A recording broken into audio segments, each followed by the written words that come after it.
ಇವತ್ತು ನಾವು ರಾಗಿ ಹಿಟ್ಟು ಹಾಗೆಯೇ ಬಾಳೆಹಣ್ಣನ್ನು ಉಪಯೋಗಿಸಿ ರುಚಿಯಾದ ಆರೋಗ್ಯಕರವಾದ ಪ್ಯಾನ್ ಕೇಕ್ ಅಥವಾ ರಾಗಿ ಬಾಳೆಹಣ್ಣಿನ ದೋಸೆ ಹೇಗೆ ಮಾಡೋದಂತ ನೋಡೋಣ. ನಮಸ್ಕಾರ, ನಾನು ಅಂಬಿಕಾ ಶೆಟ್ಟಿ. ಸವಿರುಚಿಗೆ ತಮಗೆಲ್ಲರಿಗೂ ಪ್ರೀತಿಯ ಸ್ವಾಗತ.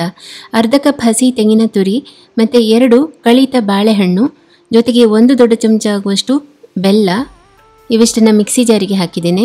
ಇದೆಲ್ಲದರ ಜೊತೆಗೆ ಅರ್ಧ ಕಪ್ ಆಗುವಷ್ಟು ಹಾಲು ಕೂಡ ಹಾಕಿ ಇವಿಷ್ಟನ್ನು ನುಣ್ಣಗೆ ರುಬ್ಬಿ ಪೇಸ್ಟ್ ಮಾಡ್ಕೊಳ್ಬೇಕು. ಈ ರೀತಿ ಇದನ್ನು ಒಂದು ಪಾತ್ರೆಗೆ ಹಾಕಿ ಅದಕ್ಕೆ ರಾಗಿ ಹಿಟ್ಟು ಹಾಕಿ ಕಲಿಸ್ಬೋದು. ನಾನು ಮಿಕ್ಸಿಗೆ 1 ಕಪ್ ರಾಗಿ ಹಿಟ್ಟನ್ನು ಹಾಕಿದ್ದೇನೆ. ಮತ್ತು ಪುನಃ ಅದರಲ್ಲೇ ರುಬ್ಬಿದರೆ ಗಂಟಿಲ್ಲದೆ ಇರೋ ಥರ ಒಂದೇ ಥರ ಹಿಟ್ಟು ರೆಡಿ ಆಗ್ತದೆ. ಹಾಗಾಗಿ ಈ ರೀತಿ ರುಬ್ಕೊಂಡಿದ್ದೇನೆ ನಾನು. ಇದು ಸ್ವಲ್ಪ ಹಿಟ್ಟು ಗಟ್ಟಿ ಅಂತ ಅನಿಸ್ತಿದೆ, ಹಾಗಾಗಿ 1/4 ಕಪ್ ಹಾಲು ಮತ್ತೆ ಹಾಕಿ ಮತ್ತೆ ಪುನಃ ರುಬ್ಕೊಳ್ತಾ ಇದ್ದೇನೆ.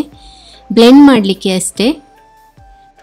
ಹೀಗೆ ಹಿಟ್ಟು ರೆಡಿಯಾಗಿದೆ. ಇದನ್ನು ಒಂದು ಪಾತ್ರೆಗೆ ಹಾಕ್ಕೊಳ್ತಾ ಇದ್ದೇನೆ. ಇಲ್ಲಿಯೂ ಕೂಡ ನಿಮಗೆ ಮತ್ತು ಕೂಡ ಹಿಟ್ಟು ಗಟ್ಟಿ ಅಂತ ಅನಿಸಿದರೆ ಮತ್ತೆ ಹಾಲು ಹಾಕ್ಬೋದು. 1/4 ಚಮಚ ಸೋಡಾ, 1/4 ಚಮಚ ಉಪ್ಪು, 1/4 ಚಮಚ ಬೇಕಿಂಗ್ ಪೌಡರ್ ಹಾಕಿದ್ದೇನೆ.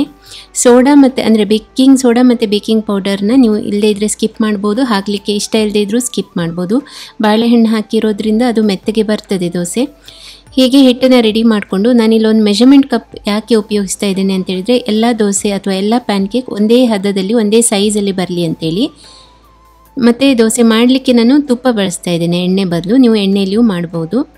ಒಂದೇ 1 ನಿಮಿಷ ಸಣ್ಣ ಉರಿಯಲ್ಲಿ ಒಂದು ಕಡೆ ಬೇಯಿಸಿ ನಂತರ ನಿಧಾನಕ್ಕೆ ಅದನ್ನ ಮಗುಚಿ ಹಾಕಿ ಇನ್ನೊಂದು ಕಡೆ ಬೇಯಿಸಿದರೆ ಆಯಿತು. ತುಂಬ ರುಚಿಯಾಗಿರ್ತದೆ, ಬೇಗನೆ ಆಗ್ತದೆ. ದೋಸೆ ಹಿಟ್ಟು ರೆಡಿ ಮಾಡಲಿಕ್ಕೆ 5 ನಿಮಿಷ ಸಾಕು. ಅದು ಅಲ್ಲದೆ ನಾವು ಮಿಕ್ಸಿ ಜಾರ್ನಲ್ಲೇ ರುಬ್ಬಿರೋದ್ರಿಂದ ಎಲ್ಲವೂ ತಟ್ಟನೆ ಆಗ್ತದೆ. ಮತ್ತು ದೋಸೆ ಮಾಡಲಿಕ್ಕೂ ಜಾಸ್ತಿ ಟೈಮ್ ತಗೊಳ್ಳೋದಿಲ್ಲ. ಇದನ್ನು ಜೇನುತುಪ್ಪ ಜೊತೆ ತಿನ್ನಲಿಕ್ಕೆ ತುಂಬ ಚೆನ್ನಾಗಿರ್ತದೆ. ನೀವು ಕೂಡ ಮಾಡಿ ನೋಡಿ. ರುಚಿಯಾದ ರಾಗಿ ಮತ್ತು ಬಾಳೆಹಣ್ಣು ಹಾಕಿ ಮಾಡಿರುವಂಥ ಪ್ಯಾನ್ ಕೇಕ್ ಅಥವಾ ದೋಸೆ ರೆಸಿಪಿ. ಇನ್ನೊಂದು ರುಚಿಯಾದ ಅಡುಗೆ ವಿಧಾನದೊಂದಿಗೆ ನಾನು ಮತ್ತೆ ಬರ್ತೇನೆ. ನಿಮ್ಮ ದಿನ ಶುಭವಾಗಿರಲಿ. ಧನ್ಯವಾದಗಳು.